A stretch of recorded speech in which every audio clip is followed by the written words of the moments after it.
नमस्कार, मैं हूं आपके साथ गौरव राजेंद्र। बुलेटिन की शुरुआत करते हैं। छत्तीसगढ़ में तीसरे चरण के लिए मतदान हुए और लोगों के साथ सीएम विष्णुदेव साय ने भी जशपुर में अपने गांव के मतदान केंद्र पर पहुंचकर वोट किया।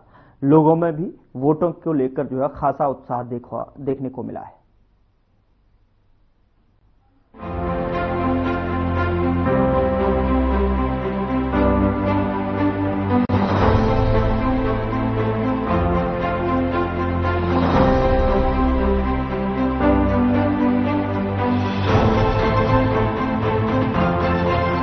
छत्तीसगढ़ के तीसरे चरण के मतदान में मतदाताओं में खासा उत्साह देखने को मिला।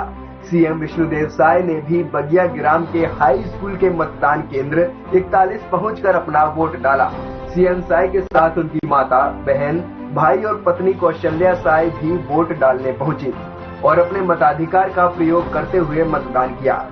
इस दौरान लोकतंत्र की खूबसूरती की एक तस्वीर भी देखने को मिली, जब सीएम साय ने बिना किसी वीआईपी ट्रीटमेंट के लोगों की तरह ही लाइन में लगकर अपना वोट डाला। सीएम साय ने वोटिंग के दौरान बीजेपी की जीत का आश्वासन भी दिया। यहाँ मतदान करने आए हैं और मतदान कर चुके हैं। हमारे साथ हमारी माता जी आई हैं, हमारी धर्मपत्नी श्रीमती कौशल्या साय जी, हमारे भाई और बहू, भतीजा, बेटी सभी मिलके आज मतदान किए हैं। लोकतंत्र के इस महापर्व में अपनी भागीदारी देने के लिए लोग बड़ी संख्या में घरों से निकले। इस दौरान वोटरों में खासा उत्साह देखने को मिला। सरस्वती महक रहा है। बगिया ले तो इस बार वोट दे के आए हाँ।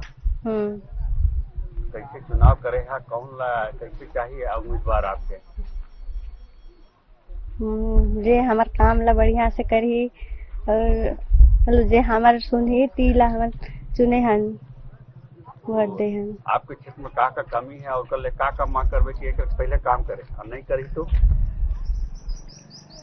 करी तो करवाबो, शिकायत करबो, जबरदस्ती मांग करवाएंगे। हाँ। तो कैसे पता चले कि कहीं वोट दे है? वो तो जीतेंगे तो उनको तो करना ही पड़ेगा। क्या सोच के वोट दे है इस बार? या हमार काम ला बढ़िया करी और मतलब गांव विकास करी करके दे हन। कौशल कुमार साहब। तो आप यहाँ पर वोट करने आए हुए हैं, कितने समय से आए हुए? अभी थोड़ा देर से आए थे। जल्दी हो गया? जल्दी हो गया। तो ये बार वोट करे हैं तो आप कुछ वोट करे, कैसे आदमी चाहिए? वोट दही तो हमारे जिताबो तो जिताएंगे तो जो जीत के आएगा उससे क्या उम्मीद करते हैं? तो जिताएंगे तो उसको उम्मीद भी करेंगे। कोई प्लान है, कोई समस्या है उसको दूर करने के लिए बोलेंगे कि ऐसे ही बोलेंगे? क्या तकलीफ है आपके यहाँ, कुछ कमियाँ हैं? कुछ तो कमी तो नहीं है। नया विकास के लिए क्या सोचें, कुछ है बताएंगे, करवाएंगे? रोड नाली निर्माण, सड़क सब है? रोड सब को वो करवाएंगे, बनवाएंगे तो। और विंध्येश्वर। अच्छा, कहाँ पर रहे भैया आप? कहाँ के रहने वाले हैं आप? बगिया। कौन पर है? माधा बस्ती। अच्छा, तो ये बारी सरपंची के चुनाव करे है, बीडीसी करे है, डीडीसी ला करे है? हाँ, वार्ड। तो कैसे उम्मीदवार तो के चाहिए? बढ़िया उम्मीदवार। हाँ। बोल वाला नहीं। हाँ, कितने लोग लड़ रहे हैं मालूम है? आदर का चार है। अच्छा। बहुत भारी लड़ाई है। तोर बारी में कौन पसंद है, कोई है? हाँ, किसी को तो दिए हैं। अच्छा। हाँ। तो कैसे विकास चाहबे इस बार? विकास तो चाहिए। का बने चाहिए तो यहाँ जो कि अभी 25 है? हार की नाली है। हाँ। और कई ठोको दो। अच्छा, तो अभी है जवान तो होबे नहीं, बुढ़ान है, सियाने है। हाँ। का चाहिए सुविधा भी तो पर फायदा दे? चालक नहीं पा रहा हूँ ले।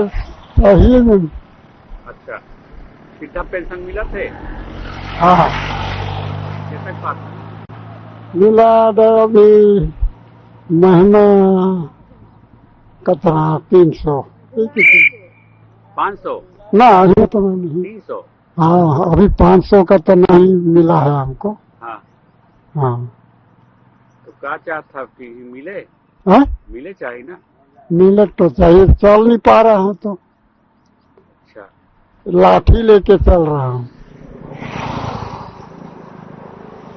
तो जैसे जीत के आई हो हाँ तो का कहबे ओके कहा करूँ मांग कर हूँ मोर जरूरत की सुनीता बाई है कहाँ पे बगिया से तो कौन पारा ये सीएम पारा के हैं टीम पारा के हैं। हाँ तो एक बार रिपोर्ट दे यहाँ तो कैसे आदमी ने सुने हैं हमके तो क्या करके हमके देख रेख कर ही हमके चाउर दाल भेटाते है सब कुछ भेटाते है पैसा हम भेटाते है देख रेख कर ही के कन्हा में एक वोट दे ही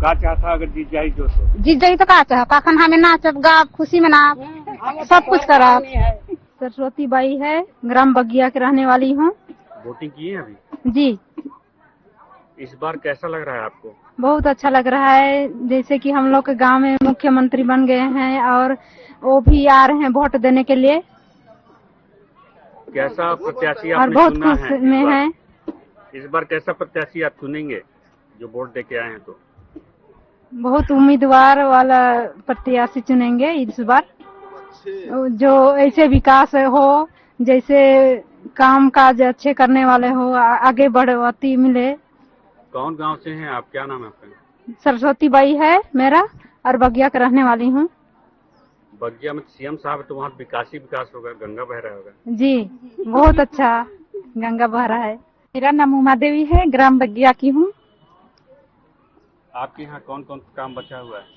मेरे यहाँ अभी रोड प्रगति में है रोड और वहाँ एक झरिया नाला है उसमें पुलिया बचा हुआ है वो भी अभी मुख्यमंत्री है गांव में तो हम लोग को उम्मीद है कि वो सब बनेगा फिर हम लोग को आगे काम तो आज वोट डालें किसको किसको वोट किए हैं किसको पद के लिए सरपंच और किसको किसको किए सरपंच पंच फिर डीडीसी बीडीसी 4 वोट की हूँ सबको दे दिए हैं सब हाँ सबको दे दी हूँ तो जीत कर आएगा तो क्या फिर मांगेंगे क्या बोलेंगे जीत के आएंगे तो हम लोग वही मांगेंगे कि गांव घर का जो छूटा हुआ है काम काज वो सब पूरा कराएंगे उनसे एक बार तो वोट दे के आए हैं क्या सोच के वोट करे हैं किससे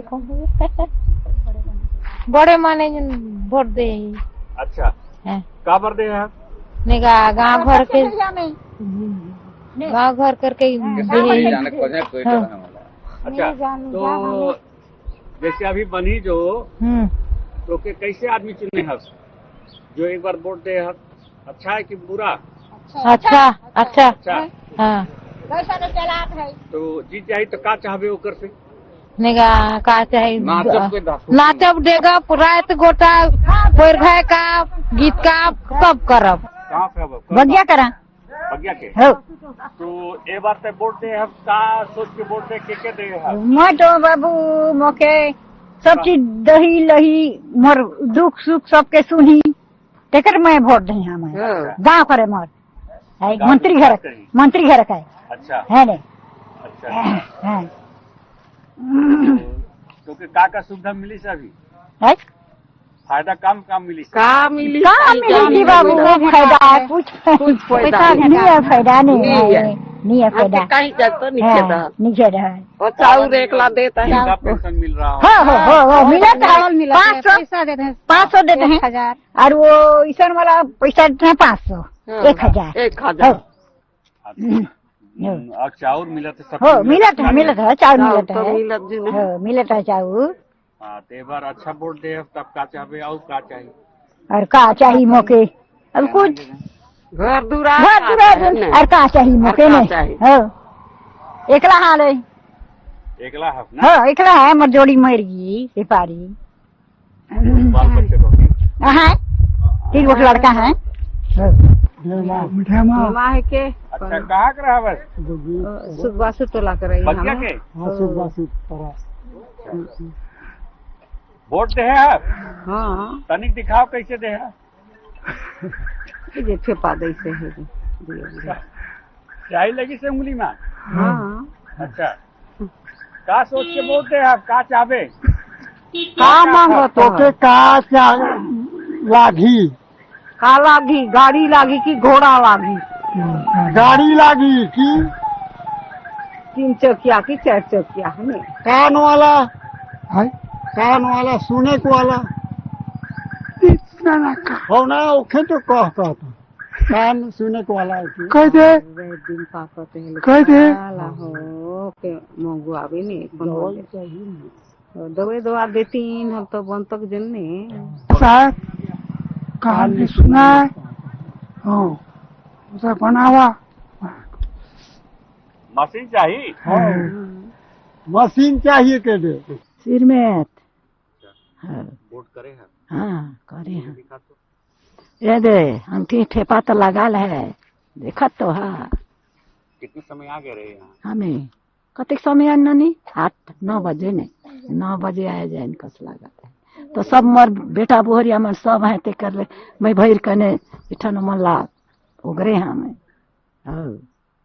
तो सब साथे जब साथे आए ले। कौन गाँव ले? कौन गाँव ले? बुगिया से। नाम? नाम हमें गेंदलाल कर माँ है कौन है जानता गेंदलाल के। ये बारी वोट दे हम का सोच के वोट दे? का सोच के? अरे हमार काम करी के कन वोट दे हमके जियत ले नहीं पलादारी करी के कन दही वोट। इतनी उम्र में तय वोट डाले आप कैसे लागत? कैसे लागी ने जियत ले जिन दही तेला खाहू पीहू ले की कारी लग। हाँ ये देखा ठेंगा धेर कना यहाँ ये दे वोट डाले। कितने उम्र है? मुँह है नहीं जो देखत तो हा उम्र के 100 साल हो गई का हो क्या हो इसने जुन तब आप भाई ढोढ़ा जाऊं लेने हो इसने जुने भाई मरु बाबू अब ठेंगा धेर करेगा तो हाँ ठुकुस ठुकुस ले। अच्छा, जो जीत जाही तो कल का कहवे? का कहूँ जियत ले जुन पोसी पाली ने दही जुन जबर जबर सियानी मन काम आइक नहीं सकीले ने दही जो ने वोट डाला ही ले दही गोरगोरा होती ही ले खाए खो दही पींधे खो दही पिए खो दही तब ये बात जरूरी है। हाँ तो ये बार तो भकाम चलेल ने अरे भूलाता है ते मन भकाम हिलाता है ते कहीं देखा। अभी आप चुनाव देकर आए हुए हैं तो कैसा लग रहा है? ठीक लग रहा है। तो किस किस के लिए वोट डाले हैं? कौन कौन से उसके लिए? पहले जो डाले थे वो अच्छा किया तो उन्हीं को देंगे। अच्छा, तो क्या कमियां हैं जो कि अभी आप विकास चाहते हैं अपने क्षेत्र में? नहीं तो अच्छा करते हैं वो तो हम लोग उसी को देंगे और उसी को विकास चाहते हैं। तो क्या क्या कमी है? रोड नाली निर्माण सब हो गया है कि कमी कुछ बचा हुआ है? नहीं सब हाँ। जी क्या बोले? रोड सब बन रहा है। हाँ जी। महतारी बंधन योजना का और उसमें अन्य लाभ मिल रहे हैं आपको? हाँ मिल रहा है। तो इस बार क्या चाहते हैं कि और कुछ अन्य लाभ मिलेगा? हाँ मिलेगा। कैसा लाभ लेना चाहिए आपको और मिलना चाहिए जो कि आपको हितकारी हो? आप करेंगे तो मिलेगा। मतलब जो उम्मीदवार आएंगे चुनकर के उनको और मांग कर रखेंगे? हाँ जो जीत के आएंगे ना उसको मांग करेंगे। मानस है, मैं बीडीसी क्षेत्र कमाम 9 से प्रत्याशी हूँ। मेरे को जनता से यही उम्मीद है कि मेरे को अपना आशीर्वाद दें और अच्छे मतों से जिताएं जिससे मैं आपका काम कर सकूं। मैं पूर्व में भी बीडीसी रह चुका हूं, क्षेत्र के आदमी से जुड़ा हुआ हूं और मेरे को लग रहा है कि जनता का आशीर्वाद भरपूर मिलेगा। पूर्व में मैं सबसे सक्रिय सदस्य रहा हूं और अच्छा काम किया हूं। इसका लाभ मेरे को मिलेगा और आगामी समय में तो हमारे सीएम साहब भी सपोर्टर हैं, तो उनका भी लाभ हम लोग को मिलेगा। उनका जो भी योजना है उन तक पहुंचाऊंगा। जनता को यही कहना चाहूंगा कि 5 साल का एक त्योहार है, इसको अच्छे से मनाएं और अपने योग्य व्यक्ति का चयन करके वोट दें। मेरा नाम अनिल कुमार तिवारी, ग्राम पंचायत बगिया, वार्ड 7 नंबर। जो गांव का विकास करे और सबका विकास हो, ऐसा प्रत्याशी को हम चुनना पसंद करेंगे। जो पहले रहेंगे तो विकास किए होंगे, लेकिन उससे ज्यादा क्या कर सकते हैं? हाँ, पहले भी विकास तो हुआ है, कहे कि माननीय मुख्यमंत्री विष्णुदेव साय का ग्राम है और उन्हीं के घर से उनकी बहू और भाई रहे हैं 20 साल से, तो विकास तो हो ही रहा है। पर कुछ बचा हुआ है, वो भी होगा। अब तो मुख्यमंत्री है माननीय हमारे, तो ज्यादा ध्यान फोकस रहेगा विकास के ऊपर ही। लोकतंत्र के महापर्व में सब बढ़ चढ़कर भाग लें। मैं जनताओं से यही निवेदन करता हूं और अच्छे से अच्छे उम्मीदवार को ही चुने जो गांव का विकास कर सके। राजेश कुमार पैगरा, मैं बीडीसी प्रत्याशी 4 क्षेत्र पंचायत के जी। मेरा तो एक ही सपना है, जो ग्राम पंचायत में जो भी कमी है उस छोटे छोटे कमी को पूरा करने के लिए, बेहतर काम करने के लिए सोचा हूं और समाज में अच्छे काम करने के लिए सोचा हूं। आए दिन हमारे आने वाले पीढ़ी के लिए अच्छे सोच के रखा हूं, यही मेरा वो है। कहना चाहूंगा कि सभी लोग घर से आए, अपने मत का अधिकार का मत डालें और बेहतर शासन या अपना क्षेत्र को बेहतर बनाने के सोच में रखें और अच्छे कार्य करने को ही अपना मत दें और समाज को ऐसे करके आगे प्रगति की ओर ले चले। चुनाव को लेकर सभी पार्टियों ने अपने दावे हैं, सभी के अपने अपने वादे हैं और सभी पार्टियां जीत के दावे भी कर रही हैं। लेकिन जीत का ताज किसके सिर सजेगा, ये तो जनता की एक उंगली पर निर्भर करता है और जनता भी अपने मताधिकार का इस्तेमाल करते हुए उम्मीदवारों की किस्मत को पेटी में कैद कर दिया है। अब ये जीत किसे मिलती है वो तो मतगणना वाले दिन ही पता चलेगा। Bureau report.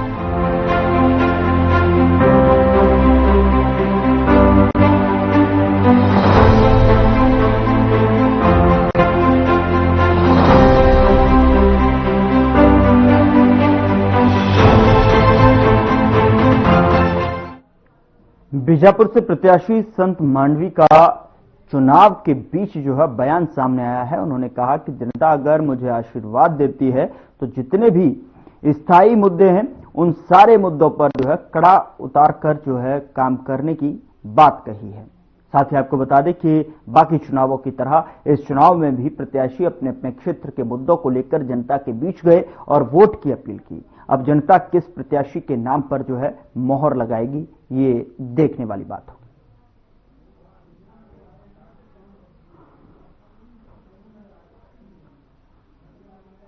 मैडम, आप मतदान किए और साथ में जनपद के लिए प्रत्याशी पद पर आप चुनाव लड़। मैं अभी जनपद पंचायत माटवाड़ा क्षेत्र क्रमांक 7 से प्रत्याशी हूँ और जनता का प्यार, उन लोग का जन समर्थन जो मुझे मिलेगा और मैं यदि मेरा जीत होता है, उन लोग का आशीर्वाद यदि मुझे मिलता है तो उनका हर मूलभूत सुविधाएं हैं जो हम उन तक पहुंचाने का प्रयास करेंगे और काम करने में कामयाब रहेंगे। हम यही मुद्दा लेके गए कि हमारे जो गांव है, ग्रामीण क्षेत्र है, इसमें बहुत मूलभूत सुविधाएं जो छूटा हुआ है, उस मूलभूत सुविधाओं को हम हर व्यक्ति तक पहुंचाने का काम करेंगे और जनता का जन समर्थन हमें मिलेगा। हम यही आशा करके बैठे हैं कि हमारा जो जनता का आशीर्वाद हम पर बने रहे। दादा क्या नाम है? आप राजकुमार पोयम। किन किन मुद्दों को लेकर आप? मैं ग्राम पंचायत टेंडोड़ी से हूँ। मैं अपना खेती किसानी सबसे मशहूर विलेज जो खेती किसानी जैसा कि कोई भी बोले तो जनपद क्यों खड़े होते हैं, उनका अपना जो देना चाहें अच्छा से काम करें, जो गांव वालों को भी देखें, तो अपना जो घर परिवार को भी गांव वालों की अच्छे से जो भी पंचायत जिला से जो खड़े होते हैं उनके लिए मैं उनको आदरणीय बनना चाहता हूँ। आपके क्षेत्र में क्या मुद्दा है? मेन मुद्दा क्या रहा क्षेत्र का? अपने मुद्दा से मैं बोलना चाहता हूँ कि नक्सली परिवार से जो पीड़ित है उनके लिए भी अपना सहयोग देना चाहे। सरकार ने प्रदेश में नई औद्योगिक और व्यावसायिक स्थापना नीति लागू की है और इस नीति के तहत कोई भी सरकार को आवेदन पत्र जमा कर 24 घंटे 7 दिन अपना संस्थान खोल सकता है। इस संबंध में सरकार ने व्यापक रूप से नीति बनाई है और इस विषय पर जो है खास चर्चा की गई। प्रदेश के व्यवसायी रोहन शाह जो एथलीट भी हैं, औद्योगिक नीति पर उन्होंने क्या कुछ कहा, आइए जानते हैं। देखिए, सरकार ने बहुत अच्छा कदम उठाया है। जैसे कि हम सब जानते हैं आजकल हर चीज 24 घंटा हो चुकी है। आज हमको हॉस्पिटल 24 घंटा है, मेडिकल शॉप 24 घंटा हो चुकी है, रोड के किनारे जितने ढाबा वो 24 घंटा हो चुकी है, लॉजिस्टिक 24 घंटा हो चुकी है। तो बाकी सब चीज भी जो हो रही है वो भी बहुत अच्छा है। और मेरा जो मानना है इसके दो पहलू हैं जो मेरा सोचना है एज अ बिजनेस के एंगल से। तो सबसे बड़ी चीज है कि बहुत सारे लोग हैं, जैसे अगर मैं रेस्टोरेंट की बात करूंगा तो बहुत सारे लोग हैं जिनको खाना खाने के बाद रात को 11 बजे के बाद तो कभी उनको भूख लगती है या कहीं लेट हो जाते हैं या कभी बाहर से आते हैं तो उनको खाना नहीं मिल पाता, क्योंकि बिलासपुर में 11 बजे के बाद 10:30 के बाद या 11 बजे के बाद आप खाना नहीं मिलता है कहीं पे भी, या आप मंगा सकते हैं तो ऑनलाइन ही मंगा सकते हैं। तो बहुत ही अच्छा एक स्टेप है कि आज हम लोग को रेस्टोरेंट वालों को रात को खोलने का मौका मिला है और लोगों को एक ऑप्शन मिल जाता है। और कई लोग जो बाहर से आते हैं उनको भी खाना खाने का मौका या उनको जो भी चीज चाहिए होगी रात को एनी टाइम 24 घंटा अब अवेलेबल है। दूसरी पहलू मेरा ये मानना है, बीइंग एज एन एथलीट, मैं एक एथलीट के एंगल से अगर सोचूं तो जो 8 घंटे की नींद बहुत जरूरी होती है, कहीं ना कहीं वो इम्पैक्ट जरूर आएगा, क्योंकि हमारा जीवनचर्या जो है वो पूरा बदलने वाला है। पहले ऐसा लगता था कि 10-11 बजे के बाद बिलासपुर शांत हो जाता था, सिर्फ ट्रक चलती थी क्योंकि नो एंट्री 10 बजे के बाद ही खुलती है, 10 साढ़े 10 के बाद। अब जो है 24 घंटा सब चीज चालू हो जाएगी, तो कहीं ना कहीं ये भी चीज इम्पैक्ट करेगा, क्योंकि हमारा जीवनचर्या जो है पूरा बदलने वाला है। और मेरा जो मानना है कि हर इंसान को 8 घंटे की नींद जरूरी होती है, तो कहीं ना कहीं ये इम्पैक्ट जरूर करेगा हम रेस्टोरेंट ओनर को, क्योंकि कोई भी छोटा बिजनेस हो या कोई भी बड़ा बिजनेस हो, दिनचर्या चेंज होने वाली है, रात पूरा चेंज होने वाला है, शिफ्ट बढ़ेगा, कहीं ना कहीं हमारे एक्सपेंसेस भी बढ़ेंगे, क्योंकि शिफ्ट में रात में भी शिफ्ट में हमको स्टाफ को रखना ही रखना है, तो एक और रात को एक हमको मैनेजर भी चाहिए जो उसको मैनेज करे। तो एक्सपेंसेस बढ़ने वाले हैं, काम भी बढ़ेगा, लेकिन साथ साथ में खर्चे और सेल भी बढ़ेंगे। Tier 1-2 जो सिटी है जी, वहाँ पर जो फिटनेस क्लब है, वेलनेस क्लब है, स्पास हैं, रेस्टोरेंट्स हैं, बार्स हैं, सारे तो वैसे भी 24 आवर चल ही हैं और लोग रात को जा भी रहे हैं। तो एक बात आपने कही कि हमारे एक्सपेंसेस बढ़ेंगे, लेकिन एक तरफ आप ये भी तो कह रहे हैं ना कि हाँ कुछ रोजगार भी बढ़ेगा, सरकार को भी मन चाहिए कि रोजगार बढ़े। जी जी, देखिए मैंने वही कहा कि इसका दो पहलू है। तो कोई भी चीज जब नया चीज हम अपनाते हैं तो उसका प्रोज और कॉन दोनों होती है, उसका फायदा और नुकसान दोनों होता है। तो मैंने आपको दोनों चीज बताई।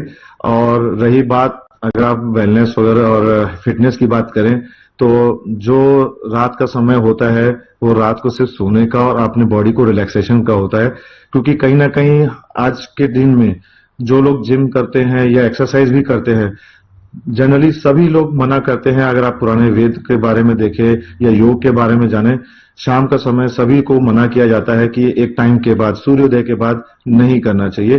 तो कहीं ना कहीं वो आप दिन भर काम करने के बाद आप थके थकाए जाके फिर से वापस आप एक्सरसाइज करके अपने और बॉडी को थकाते हैं, तो उसका रिजल्ट भी बहुत गलत आता है। सिक्योरिटी सेफ्टी का कोई इशू आप देखते हैं? नहीं सर, बिलासपुर में जहां मैं रहता हूँ, इंटायर छत्तीसगढ़ की बात करें, पूरे छत्तीसगढ़ में तो अभी सिक्योरिटी की बहुत अच्छी सुविधा हमें मिल रही है। पुलिस भी बहुत अच्छा साथ दे रही है। आज हमारे रेस्टोरेंट के बाहर में देख लीजिए, रोज उनका पेट्रोलिंग चालू रहता है और वो हमेशा हमारे सपोर्ट में खड़े रहते हैं। अच्छा, आपको लगता नहीं कि जैसे अगर हम 3 शिफ्ट में या 2 शिफ्ट में काम लेते हैं, कर्मचारी बढ़ेंगे, नो डाउट कि रोजगार भी बढ़ेगा, लेकिन एक जो जॉब सिक्योरिटी है वो उस हिसाब से सिक्योर नहीं रह जाएगी? कहीं ना कहीं मुझे तो ये लगता है सिक्योर तो नहीं रहेगी, बट अगर जब काम बढ़ रहा है तो लोगों की अपॉर्चुनिटी भी बढ़ रही है। मेरा जैसी मुझे पता चला, मेरे पापा ने मुझे अखबार का एक फोटो भेजा था कि ये ऐसा लागू होने वाला है, तो वो जो रोजगार नहीं पड़ रही थी वो भी बढ़ेगा। और बहुत सारे ऐसे बच्चे हैं जो कॉलेज से बाहर आने के बाद अपने घर की रिस्पॉन्सिबिलिटी को देखते हुए कुछ काम करना चाहते हैं, कोई साइड वर्क करना चाहते हैं जिसके कारण उनके खर्चे निकल सके। क्योंकि बहुत सारे हमारा बिलासपुर और छत्तीसगढ़ में हमारे यहाँ यूनिवर्सिटी है जो बिहार के, यूपी के बच्चे यहाँ पढ़ने आते हैं और वो अपना पॉकेट मनी निकाल पाते हैं या अपने खर्चे निकाल पाते हैं और हमारे पास बहुत जॉब मांगने आते हैं। तो हमारा ये ऑप्शन उनके लिए बहुत अच्छा बन चुका है कि उनको कहीं ना कहीं जॉब अपॉर्चुनिटी भी बनेगी। सरकार ने जो यंग स्कॉलर उनको ये भी कहा था कि वो इंटर्नशिप भी करना चाहते हैं पढ़ने के साथ साथ। आपको लगता है 24/7 का जो ये कॉन्सेप्ट है उसमें वो उनको कुछ अवसर मिल सकते हैं, उनके लिए चांस बन सकते हैं, उनको कुछ वो हो सकता है, हो सकता है? बिल्कुल बिल्कुल, अपॉर्चुनिटी जहां बढ़ेगी तो उनको कहीं ना कहीं एक साइड में काम करने का ऑप्शन तो जरूर मिलेगा और उनको सीखने का भी बहुत सही मौका मिलेगा।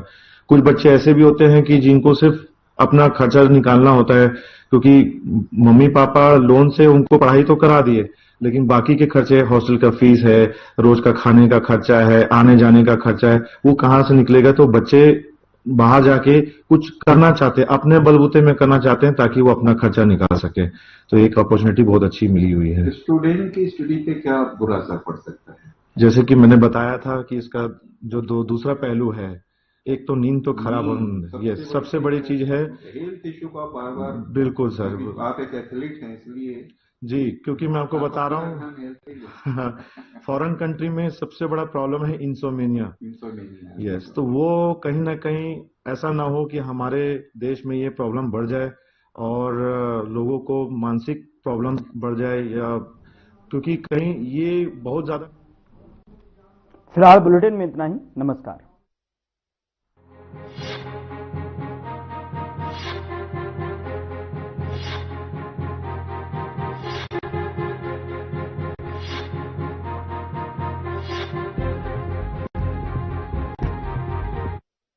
क्या रंग